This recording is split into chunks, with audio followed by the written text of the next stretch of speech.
And problem number 21 and on increasing the radius of a circle is circle by 75%, what percent increase will be there in its perimeter? వృత్తం యొక్క వ్యాసార్థం 70% పెంచడం ద్వారా దాని చుట్టుకొలతలో ఏ శాతం పెరుగుదల ఉంటుందని క్వశ్చన్ అన్నమాట. ఇప్పుడు నీకు వ్యాసార్థానికి ఎలాంటి ప్రమాణాలు ఉంటాయి, చుట్టుకొలత కూడా అదే ప్రమాణాలు ఉంటాయి. వ్యాసార్థానికి సెంటీమీటర్స్ ఉంటే చుట్టుకొలత కూడా సెంటీమీటర్స్ ఉంటాయి. వ్యాసార్థానికి మీటర్స్ ఉంటే చుట్టుకొలత కూడా మీటర్స్లోనే ఉంటుంది. కాబట్టి ఇక మనకి వ్యాసార్థం అనేది 75% పెరిగింది కాబట్టి చుట్టుకొలత కూడా ఖచ్చితంగా ఎంత పెరుగుతుంది? 75% పెరుగుతుంది. అంటే 21కి సి ఆప్షన్ మన ఆన్సర్ అన్నమాట. రైట్. నెక్స్ట్ 22 చూడు. In a circle of radius 12 cm, the angle made by a sector at the center is 42 degrees. The area of a sector is కావాలి. వృత్తం యొక్క వ్యాసార్థం 12 సెంటీమీటర్, ఒక సెక్టర్ కేంద్రం వద్ద చేసిన కోణం 42 డిగ్రీలు అయినా దాని యొక్క వైశాల్యం ఎంతో కావాలి. 42 డిగ్రీలే కదా ఇక్కడ మనకి చూడు. సెక్టర్ యొక్క వైశాల్యం ఫార్ములా ఏంటో మనం చెప్పి ఇక్కడ x/360 into pi r square కదా. సో x వాల్యూ ఎంత 42 కదా, ఆ 42 divide by 360 into pi value 22/7 into R value ఎంత మనం చూడండి. మనకి రేడియస్ యొక్క వాల్యూ అనేది ఎంత 12 సెంటీమీటర్సే కదా, అది 12 ఇంటూ 12. సో ఇక్కడ 42/360 ఇంటూ 22/7 ఇంటూ 12 ఇంటూ 12 క్యాలిక్యులేషన్ చేయండి. సో కాబట్టి క్యాలిక్యులేషన్ చేస్తామనుకో 740లో 6 టైమ్స్ పోతే 6 అనేది 360లో 60 టైమ్స్ పోతే ఓకే. తర్వాత నెక్స్ట్ చూడండి మనకి ఇప్పుడు 12 1 12 5 అండి. సో 22 ఇంటూ 12 డివైడ్ బై 5 చేయండి. మనకి క్యాలిక్యులేషన్ చేస్తే ఆన్సర్ ఈక్వల్స్ ఎంత వస్తుంది మనకి 22కి ఆన్సర్ ఏంటి సి ఆప్షన్ ఆన్సర్ అనమాట. 52.8 చదరపు సెంటీమీటర్ మన ఆన్సర్. 52.8 square centimetres answer. అదే 23rd చూడు. If an equal triangle of area X and a square of area Y have the same perimeter then కావాలి. వైశాల్యం ఎక్స్ కలిగిన ఒక సంభావ్య త్రిభుజము యొక్క చుట్టుకొలత వై వైశాల్యం కలిగిన చదరస్రం యొక్క సమానము. అయితే ఎక్స్ మరియు వై మధ్య ఉన్న సంబంధం కావాలి. ఇక్కడ మనకి వైశాల్యం ఎక్స్ కలిగిన ఒక సంభావ్య త్రిభుజం అన్నాడు. వైశాల్యం ఎక్స్ ఉండాలి మనకి వాటి యొక్క చుట్టుకొలత సమానం అన్నాడు కదమ్మా. అంటే ఇక్కడ చూడు సంభావ్య త్రిభుజం యొక్క చుట్టుకొలత ఫార్ములా 3a అనుకో. దీనికి ఫార్ములా ఏంటంటే 4b అని. అప్పుడు మనకి a ఈస్ టు b యొక్క వాల్యూ ఎంత? ఇది 4, ఇది 3a కదా, అంతే కదా. రైట్. ఇప్పుడు చూడు సమబాహు త్రిభుజం యొక్క వైశాల్యం, సమబాహు త్రిభుజం యొక్క వైశాల్యం కావాలనుకో మనకి ఇది √3/4 ఇంటూ 4 స్క్వేర్ చేయాలి. ఓకే. త్రిభుజ చతురస్రం యొక్క వైశాల్యం ఫార్ములా ఏంటి 3 స్క్వేర్. 3 స్క్వేర్ అంటే వాల్యూ ఎంత 9. సో ఈ వాల్యూ ఈజ్ ఈక్వల్స్ ఎంత అంటే ఇది 4√3 కదా మన ఇక్కడ, ఇది 4√3. సో ఇక్కడ మనకి ఇక్కడ ఇది చతురస్రం అండి. అంటే దీని వాల్యూ ఏంటి? ఇది y వాల్యూ, ఇది x వాల్యూ. ఇప్పుడు నువ్వు 3 + 4 తీసుకున్నావు, 4 రూట్ చేసినాక 2a కదా, 2 4 ఎంత 8 కదండి. కానీ x వాల్యూ అనేది మనకి y వాల్యూ కన్నా ఖచ్చితంగా చూస్తే తక్కువ వస్తుంది. ఎందుకంటే ఇక్కడ 3 స్థానాలు 4 తీసుకున్నా 4 వర్గమూలం ఎంత 2, 2 4 ఎంత 8. x వాల్యూ 8, y వాల్యూ 9 కదా. సో కాబట్టి మనకి ఆన్సర్ ఏంటి x < y కదా. సో కాబట్టి ఆన్సర్ నథింగ్ ఏంటంటే x y. సో 23కి ఆన్సర్ అంటే డి ఆప్షన్ ఆన్సర్ అనమాట. 23కి డి ఆప్షన్ మన ఆన్సర్ అంట. నెక్స్ట్ 24 చూడమ్మా. The area of a largest triangle that can be inscribed in a semicircle of radius r centimetres కావాలి. 6 centimetre వ్యాసార్థం గల ఒక అర్ధవృత్తంలో గీయబడిన అతిపెద్ద త్రిభుజం యొక్క వైశాల్యం కావాలి ఇక్కడ. అంటే ఇప్పుడు నేనేమంటే సెమీ సర్కిల్ కనుక ఇలా తీసుకున్నాం అనుకోమా, అది మనము ఒక సెమీ సర్కిల్ మనం ఫామ్ చేసామనుకో. చూడు ఇక్కడ సెమీ సర్కిల్ ఫామ్ చేసినప్పుడు ఈ సెమీ సర్కిల్లో మాక్సిమం గీలిగిన త్రిభుజం యొక్క వైశాల్యం కావాలి. సో ఇది ఆర్ అయితే ఇది ఆరే కదా ఇక్కడ. అంటే ఇప్పుడు ఇది హైటే కదా, ఆ హైట్ కూడా రేడియస్ అవుతాయి. మన త్రిభుజ వైశాల్యం ఫార్ములా ½ ఇంటూ బేస్ ఇంటూ హైటే కదా. సో కాబట్టి ఇక్కడ క్యాలిక్యులేషన్లో ½ ఇంటూ బేస్ అంటే ఎంత 2r కదా, ½ ఇంటూ 2r ఇంటూ హైట్ ఎంత r. 2 2 క్యాన్సిల్ అయిపోతే వాల్యూ ఈజ్ ఈక్వల్స్ ఎంత అవుతుంది ఇక్కడ r స్క్వేర్. సో కాబట్టి value is equals to r square. మనకి r స్క్వేర్ మన ఆన్సర్ అండి. Right. r square centimetre square అంటే 24కి బి ఆప్షన్ మన ఆన్సర్ అండి. నెక్స్ట్ ప్రాబ్లం నెంబర్ 25 చూడు. The ratio of sides of a triangle is 3:4:5 and the area of a triangle is 7 square units అన్నాడు. Then the area చూడమ్మా, then the area of equilateral triangle whose perimeter is same as that of previous one అన్నాడు. Okay right. Previous triangle అంటే త్రిభుజం యొక్క భుజాల నిష్పత్తి 3:4:5 అన్నాడు. వైశాల్యం వచ్చి 72 అన్నాడు.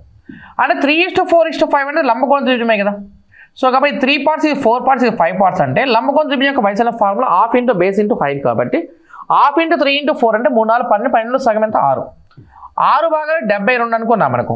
6 భాగాలకి 72 అనుకుంటే మరి చూడక మనకి ఇప్పుడు 3 భాగాలకి ఎంత చూడక మనకి ఇప్పుడు కనుక్కుంటే దాని చుట్టూ సమానమైన వేరొక త్రిభుజం యొక్క వైశాల్యం ఎంతో కావాలి కదా మనకి. దాని చుట్టుకొలతకు సమానమైన వేరొక త్రిభుజం యొక్క వైశాల్యం అనేది ఎంతో కావాలి ఇక్కడ. Right. And then the area of equal triangle whose perimeter is same as that of the previous triangle. Okay right. And ఇప్పుడు whatever the ratio of the sides of a triangle is 3:4:5 and the area of a triangle is 72 square meters. Then the area of an equilateral triangle whose perimeter is the same as that of a previous triangle అన్నాడు. So కాబట్టి ఇప్పుడు 6 పార్ట్స్కి అంటే 6 72లో మనకి ఎన్ని times పోతే 12 times పోతాయి. ఇప్పుడు 3 + 4 7 + 5 ఎంత 12. 12కి ఎంతో కావాలి. 12 ఇంటూ ఎంత రాస్తామంటే √12 చేయాలి అక్కడ. సో ఈ క్యాలిక్యులేషన్లో చూడు 12 to the 24 ఇది 24√3 అవుతుంది దీని పెరిమీటర్. దీని పెరిమీటర్ 24√3 అనుకుంటే ఇక్కడ మనకి ఈ 3 భుజాల యొక్క కొలతలు కూడా ఖచ్చితంగా సమానం ఉండాలి. ఈక్వల్ ట్రయాంగిల్ యొక్క పెరిమీటర్ కూడా ఈక్వల్ ఉండాలి. సో ఇక్కడ 3 కట్ చేస్తే ఇది 8 కదా, అంటే ఏ వాల్యూ ఇది ఈక్వల్స్ ఎంత అవుతుంది మనకి 8√3 అవుతుంది. సో మన క్యాలిక్యులేషన్లో చూడడం ఇక్కడ ఇది √3/4 × a² కదా, కాబట్టి ఇక్కడ ఈ వాల్యూ ఇది ఈక్వల్స్ 8√3 × 8√3. సో కాబట్టి √3 కామన్గా మనకు ఉండాలి. రూట్లో ఉన్న వాల్యూ ఏం లేదు కాబట్టి ఆన్సర్ ఏంటంటే నన్ ఆఫ్ తీసాం. కొద్దిగా ఆప్షన్స్ కొద్దిగా ఇబ్బంది ఉందండి మనకి ఇక్కడ. సో కాబట్టి వాల్యూ ఇది ఈక్వల్స్ ఎంత 8 అంటే సమ్ వాల్యూ వస్తుంది మనకి రూట్లో వస్తుంది కాబట్టి రూట్లో లేదు కాబట్టి ఆన్సర్ ఏంటి మనకి ఇక్కడ మనకి అంటే నన్ ఆఫ్ దీస్ మన ఆన్సర్ అండి. నెక్స్ట్ 26 చూడు. What the area of a triangle whose sides are 9 centimetres. ఇక్కడ చూడు 19 సెంటీమీటర్స్ 0 ఎక్స్ట్రా పడింది. 9 సెంటీమీటర్స్ 90 సెంటీమీటర్స్ 11 సెంటీమీటర్స్ రెస్పెక్టివ్లీ అన్నాడు. అంటే ఇప్పుడు ఏ వాల్యూ చూడు ఇక్కడ ఏ వాల్యూ 9 అన్నాడు.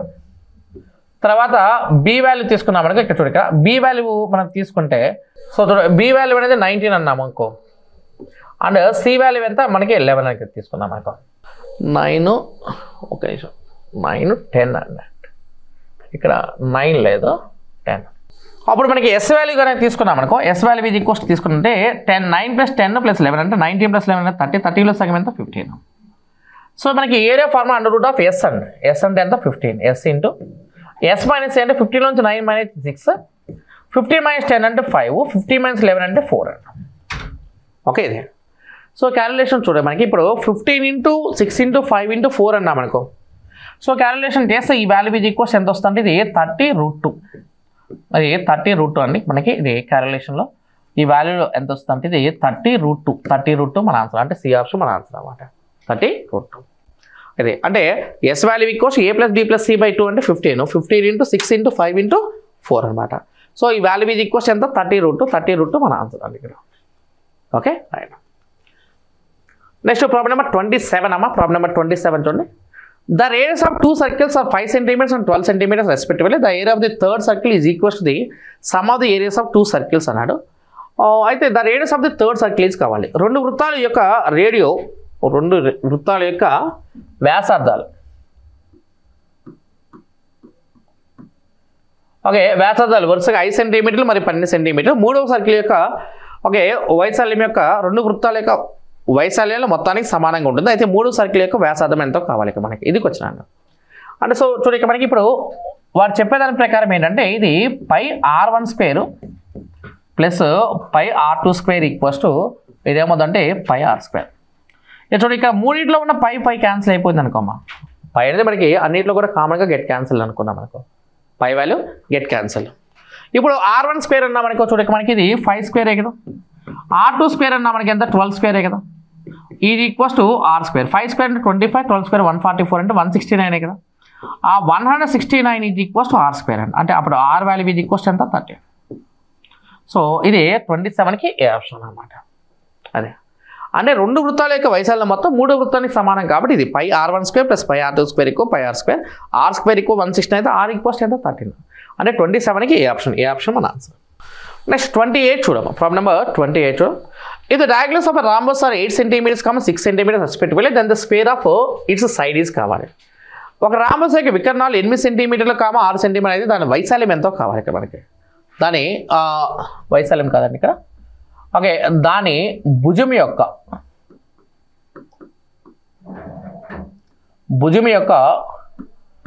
వర్గం ఎంత ఇది క్వశ్చన్. దాని భుజం యొక్క వర్గం ఎంతో కావాలి ఇక్కడ.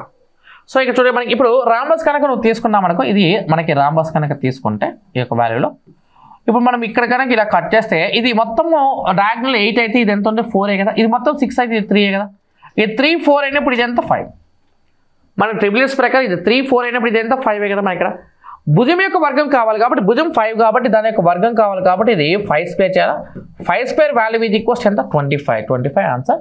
సో కాబట్టి 25 మనకి ఎక్కడ ఉంది మనకి ఏ ఆప్షన్ మన ఆన్సర్ అనమాట. ఒక కర్ణం పొడవు మొత్తం 8, 8లో సగం 4, 6 అనుకున్నా మనకు 6లో సగం 3, 3, 4 అయినప్పుడు మిగిలిన భుజం ఎంత 5 కదా. సో కాబట్టి నాకు ఏం కావాలి, భుజానికి వర్గం కావాలి అంటే 5² కావాలి. 5² యొక్క వాల్యూ ఎంత అంటే 25 మన ఆన్సర్ అనమాట. నెక్స్ట్ 29 చూడు, 29. A circle and rectangle have the same perimeter, the sides of rectangle are 18 centimetre 26 centimetre. ఇది ఆల్రెడీ రిపీట్ అయిందమ్మా కొంచెం వచ్చేసాను. ఆన్సర్ ఎంత వస్తుంది 616 అన్న. ప్రాబ్లం నెంబర్ 30 అండి. A bicycle wheel makes 5000 revolutions in moving 11 kilometres, then the radius of the wheel is కావాలి. ఒక సైకిల్ చక్రం 11 కిలోమీటర్ దూరం ప్రయాణించేందుకు 5000 భ్రమణాలు చేస్తాం. అప్పుడు చక్రం యొక్క వ్యాసార్థం ఎంతో కావాలి, చక్రం యొక్క వ్యాసార్థం కావాలి.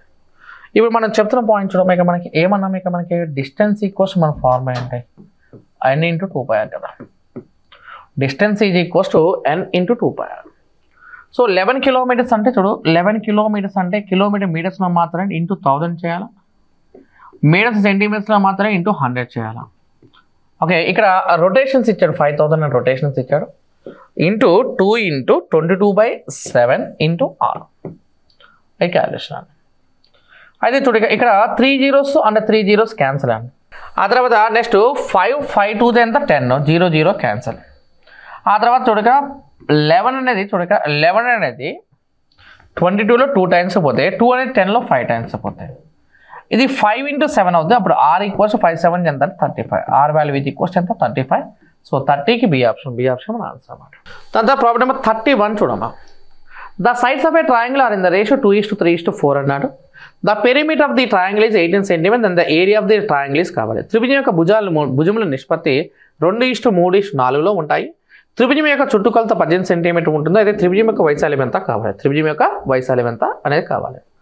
చూడండి మనకి ఇప్పుడు వాడు ఇచ్చిన దానిలో పెరిమీటర్ 18 అంట కాబట్టి ఇక్కడ చూడు ట్రయాంగిల్ యొక్క సైడ్స్ యొక్క రేషియో ఇచ్చాడు.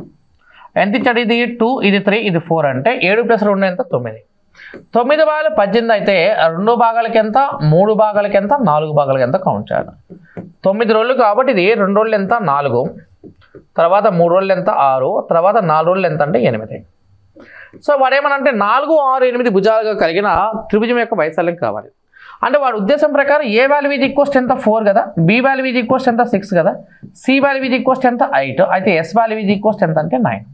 √ ఆఫ్ s × s - a కాబట్టి 9 × s - a అంటే 5, ఆ తర్వాత 9 - 6 అంటే 3, ఆ తర్వాత ఇది 1 అండి. సో క్యాలిక్యులేషన్ చేస్తామనుకో, ఇది క్యాలిక్యులేషన్లో 9 రూట్ చేస్తే ఎంత 3√15. సో కాబట్టి value is equals nothing but ఎంత అంటే 3√15 మన ఆన్సర్ అనమాట. So what is the area అడిగాడు కాబట్టి ఇక్కడ మనకి కొన్ని రూట్లో వచ్చే వాల్యూస్ రాలేదమ్మా. సో కాబట్టి మనకి ఆన్సర్ ఏంటంటే నన్ ఆఫ్ దీస్ మన ఆన్సర్ అనమాట. 3√15 మన ఆన్సర్ అనమాట. రైట్. నెక్స్ట్ 13 చూడు, ప్రాబ్లం నెంబర్ 13 చూడు. The length of the longest pole that can be kept in a room 5 meters long, 4 meters broad and 3 meters height అన్నాడు. 5 మీటర్ల పొడవు, 4 మీటర్ల వెడల్పు మరియు 3 మీటర్ల ఎత్తు కలిగిన పోల్ యొక్క పొడవు ఎంతో కావాలి. ఇక్కడ మనకి ఘనపరిమాణంలో మనకి కర్ణం పొడవు ఫార్ములా చెప్పాను నీకు. కర్ణం పొడవు ఫార్ములా అంటే √ ఆఫ్ చూడు, √ ఆఫ్ L² + B² + H² అని చెప్పాను. దాని ప్రకారం క్యాలిక్యులేషన్ చేస్తామనుకో చూడక మనకి √ ఆఫ్ ఏమవుతుంది ఇక్కడ, ఇది 5² + 4² + 3² క్యాలిక్యులేషన్ చేయాలి. సో √50 అవుతుంది. √50 అన్న మనకి వాల్యూ ఈజ్ ఈక్వల్స్ ఎంత 5√2, ఇది 5√2 మన ఆన్సర్ అనమాట. Okay right. నెక్స్ట్ 33 చూడమ్మా, ప్రాబ్లం నెంబర్ 33 చూడు. The area of the base of rectangular tank is 6500 cm², and the volume of the water contained in it is 2.6 cubic meter. The depth of the water in the tank is కావాలి. ఒక దేశాకారపు తొట్టి యొక్క వైశాల్యం 6500 చదరపు సెంటీమీటర్లు మరియు దానిలో ఉన్న నీటి పరిమాణం 2.6 క్యూబిక్ మీటర్ అయితే ట్యాంకులో నీటి యొక్క లోతు ఎంతో కావాలి. సో వాల్యూమ్ ఈక్వల్స్ ఇది మన ఫార్ములా అండి. వాల్యూమ్ ఈక్వల్స్ మన ఫార్ములా ఏంటంటే base area into height. So కాబట్టి ఇక్కడ వాల్యూ అనేది 2.6 క్యూబిక్ మీటర్సే కదా, అంటే 2.6 క్యూబిక్ మీటర్స్ ఇది ఈక్వల్స్ టు వాల్యూ ఎంత అంటే 6500 cm² into height. Cubic metres అని సెంటీమీటర్స్లో మాత్రమే ఇంటూ 100, ఇంకొక 100 అండ్ ఇంటూ 100 చేయండి. అప్పుడు మనకి సెంటీమీటర్స్లో కన్వర్ట్ అయిపోతాయి. క్యూబిక్ మీటర్సే కదా, 1 మీటర్కి 100, ఇంకో మీటర్ 100, ఇంకొక మీటర్ 100 అండి క్యాలిక్యులేషన్ అనమాట. సో ఇది క్యాలిక్యులేషన్ చేయడమా చేస్తే మనకి వచ్చే వాల్యూ ఎంత అంటే ఇది 4 మీటర్స్. క్యాలిక్యులేషన్ చేస్తే ఇది హెచ్ ఈక్వల్స్ 400 వస్తామా, ఇది 400 సెంటీమీటర్సే కదా, అంటే ఇది 400 సెంటీమీటర్స్ కాబట్టి 4 మీటర్స్ అన్న అర్థం. 33కి ఆన్సర్ అంటే డి ఆప్షన్ మన ఆన్సర్ అనమాట. నెక్స్ట్ 34 చూడు.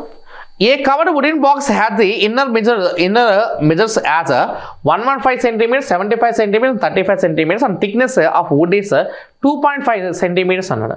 The volume of the wood is కావాలి. ఎప్పుడైనా సరే ఇలాంటి వాల్యూమ్ ఆఫ్ వుడ్ అని అడిగినప్పుడు మనకి ఫార్ములా అంటే larger volume minus smaller volume చేయాలి. Larger volume minus smaller volume చేసామనుకో మనకు వచ్చే వాల్యూ మన ఆన్సర్ అనమాట.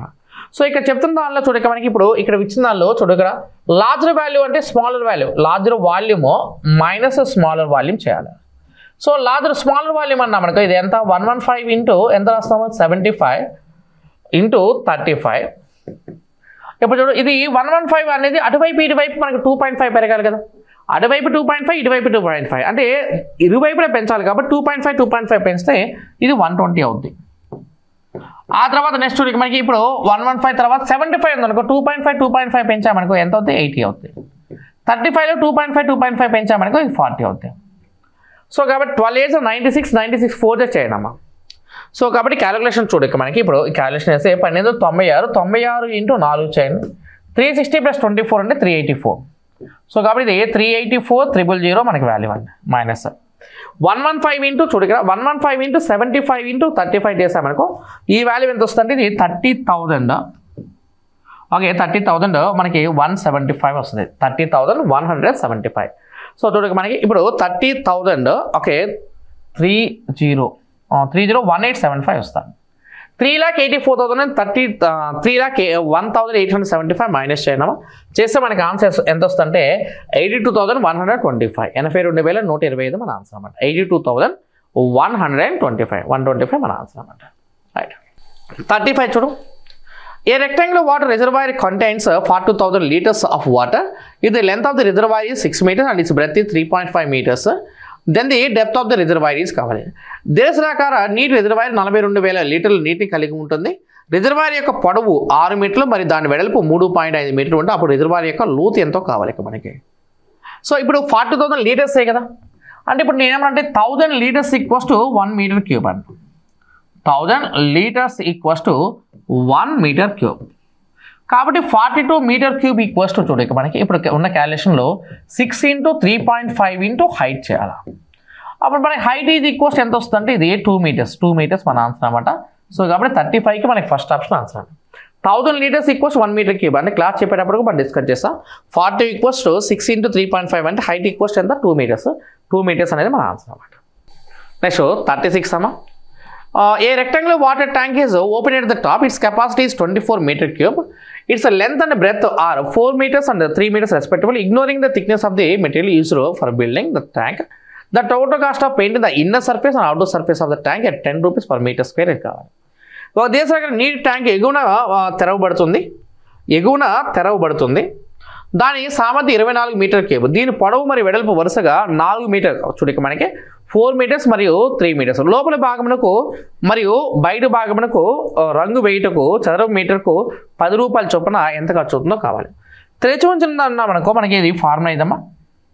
ఓకే చూడక మనకి ఇప్పుడు మామూలు జనరల్గా మన ఫార్ములా తీసుకున్నాం అనుకో మనకి ఏ రెక్టాంగులర్ వాటర్ ట్యాంక్ అన్నామనుకో ఓపెన్ బాక్స్ మన ఫార్ములా చూడక మనకి ఇది క్యాలిక్యులేషన్లో చూడు ఏరియా 4 walls ఆఫ్ రూమ్కి formula 2h × L+B. Okay plus ఇంకోటి ఏంటంటే ఎల్బి మనకి కింద ఎల్బి సర్ఫేస్ ఉంటుంది కాబట్టి ఇది. సో కాబట్టి ఇక్కడ మన క్యాలిక్యులేషన్లో చూడడానికి మనకి ఇప్పుడు వాడు ఇచ్చింది వాల్యూమ్ 24 కదా. ఈ 24 అంటే ఈ 24 ఈక్వల్స్ L × B × H కాబట్టి ఇది 4 × 3 ఇంటూ ఇది H. 12 24 2 సార్లు పోతే H వాల్యూ ఇది ఈక్వల్స్ 2 అనమాట. ఇప్పుడు L value 4, B value 3, H value ఎంత అంటే 2. L value 4, B value 3 and H value 2 అనుకోండి. ఇది సబ్స్టిట్యూషన్ చేస్తామనుకోండి. ఇది 2 ఇంటూ చూడక ఇది 2 × 2 ఇంటూ L+B అంటే 4+3 అంటే ఎంత 7 ప్లస్ ఎల్బి చేయాలండి. 4 మూలు ఎంత అంటే 12. ఓకే 4 మూలు 12 అనుకుంటే ఇక్కడ వాల్యూ చూడక మనకి 2 2 4 4 28 ప్లస్ 12 అంటే ఎంత 40. అది 40. సో చూడండి మనకి ఇక్కడ ఇది 40 అండి. అంటే బయట వైపు లోపల వైపు 40 అయితే లోపల బయట వైపు కూడా 40 ఉంది. 40 + 40 అంటే ఎంత 80. 80 ఇంటూ ఎంత ప్రకారం 10 రూపీస్ ప్రకారం అన్నాడు కాబట్టి 80 × 10 అంటే వాల్యూ ఈజ్ ఈక్వల్స్ ఎంత 800. సో కాబట్టి డి ఆప్షన్ ఆన్సర్. మన ఫార్ములా 2h × L+B + LB అంటే క్యాలిక్యులేషన్ చేస్తే లోపల ఉండే ఏరియా 40 బయట ఉండే ఏరియా 40 కాబట్టి 40 + 40 80. 80 into 10 చేయాలి, ఎందుకంటే 10 రూపీస్ పర్ మీటర్ స్క్వేర్ కాబట్టి 80 into 10 అంటే వాల్యూ ఈక్వల్స్ ఎంత 800 ఆన్సర్ అంటే 36కి ఆన్సర్ అంటే డి ఆప్షన్ మన ఆన్సర్ అనమాట. నెక్స్ట్ 37 చూడమ్మా, ప్రాబ్లం నెంబర్ 37 చూడు. A rectangle tank measuring 5 meters into 4.5 meters into 2.1 meters is dug in the center of the field measuring 13.5 meters into 2.5 meters అన్నాడు. The earth dug out in a is spread evenly over the remaining portion of the field. How much is the level of the field raised అన్నాడు. ఒక దేశాకారపు స్థలం యొక్క కొలతలు 5 మీటర్లు into 4.5 మీటర్లు into 2.1 metres అన్నాడు. 13.5 మీటర్లు ఇంటూ 2.5 మీటర్ కొలతలు కలిగిన ఒక గుంటను తవ్విన భూమిని మిగిలిన భాగంలో పరిచిన మిగిలిన భాగం ఇంకా ఎంత ఎత్తు పెరుగును అనేది క్వశ్చన్ అండి. రైట్ చూడు, ఇప్పుడు మనకి ఇది ఒక రెక్టాంగిల్ అనుకున్నాం అనుకోమా, ఇది ఒక రెక్టాంగిల్ అనుకున్నాం అనుకో. దీనిలో ఏం చేయాలంటే ఒక గుంట తీయాలి. ఎలా, ఇది 5 into 4.5 ఇంటూ లోతు వచ్చేసి 2.1. సో చూడు ఇక్కడ మనకి ఇప్పుడు తవ్విన మట్టి ఘనపరిమాణం కావాలంటే 5 into 4.5 ఇంటూ 2.1 క్యాలిక్యులేషన్ అండి. సో చూడు ఇక్కడ మనకి ఇప్పుడు ఇది 5 into 4.5 ఇంటూ 2.1 ఇది వాల్యూమ్. ఈ తవ్విన మట్టిని ఏం చేయాలి, రిమైనింగ్ ఏరియాలో వేయాలి. రిమైనింగ్ ఏరియా అంటే ఇది ఎంత ఉంది, ఇక మనకి ఇది 13.5 ఒకటి, ఇదంతా మనకి ఇది 2.5 ఒకటి. లెంత్ 13.5, బ్రెత్ వచ్చేసి 2.5 అన్న. ఓకే, దీనిలో మనకి ఉండే ఏరియా ఎంత అంటే ఇది 13.5 ఇంటూ 2.5. దీనిలోంచి మనం మైనస్ చేయాలి. ఎంత మైనస్ చేయాలంటే 5 into 4.5 మైనస్ చేయాలి, అంటే 22.5 మైనస్ చేయాలి. 22.5 ఇంటూ హైట్ అన్న, ఏ క్యాలిక్యులేషన్ అమ్మా. సో ఇది 5 into 4.5 into 2.1 equal 13.5 into 2.5 minus 22.5 into height. ఈ క్యాలిక్యులేషన్ చేయనమ్మా. మనకు వచ్చే వాల్యూ ఇది 21లో ఉంది కాబట్టి 7లో మనకు ఆన్సర్ రావాలి కాబట్టి మనకి సి ఆప్షన్ మన ఆన్సర్ అనమాట. 4.2 మన ఆన్సర్ అండి. 37కి ఆన్సర్ ఏంటంటే సి ఆప్షన్. నెక్స్ట్ 38 చూడు, problem number 38. A swimming bath is 24 meters long and 50 meters broad. When a number of men dive into the bath, the height of the water rises by 1 centimeter అన్నాడు. ఇది average volume of water displaced by each man was 0.1 meter cube. Okay, how many men are there in the bath కావాలి. ఒక దేశరాకారపు tank యొక్క పొడవు 24 మీటర్లు మరి వెడల్పు 15 మీటర్లు. కొంతమంది పురుషులు దానిలో దూకిన నీటి మట్టం 1 సెంటీమీటర్ పెరుగును. ఒక్కో మనిషి యొక్క సగటు నీటి పరిమాణం 0.1 మీటర్ స్క్వేర్ మీటర్ క్యూబ్ పెరుగుతూ ఉంటే ఎంతమంది పురుషులు దూకారో కావాలి. సో మనకి ఇప్పుడు వారు చెప్పిన దాని ప్రకారం చూడు, ఒక్కొక్క పురుషుల వల్ల మనకి కెపాసిటీ అయ్యేది 0.1, అంటే ఈ యొక్క వాల్యూలో n into 0.1గా మనం ట్రీట్ చేసాం. సో లెంత్ అనేది ఇచ్చాడు వాడు, బ్రెత్ ఇచ్చాడు మనకి. చూడు ఇక్కడ మనకి ఇప్పుడు 24 మీటర్లు ఇచ్చాడు. సో మనకి ఇప్పుడు 24 మీటర్లు, ఆ తర్వాత నెక్స్ట్ ఇది 15 మీటర్లు ఇంటూ 1 సెంటీమీటర్ కాబట్టి ఇది 1/100 క్యాలిక్యులేషన్ చేయాలి. 1 సెంటీమీటర్ హైట్ అన్నాడు కదమ్మా, 1 సెంటీమీటర్ హైట్ కాబట్టి మనకి 1/100 చేయాలి. Okay right. ఇది యావరేజ్ వాల్యూమ్ ఆఫ్ అయితే how many men are there, అంటే ఎంతమంది మెన్ ఉన్నారని మనకి క్యాలిక్యులేషన్ అడుగుతున్నాడు అనమాట. Okay right. సో క్యాలిక్యులేషన్ చేయాలి మనకి. ఇది క్యాలిక్యులేషన్ చేస్తామనుకో, ఇది చూడు 24 into 15 అని.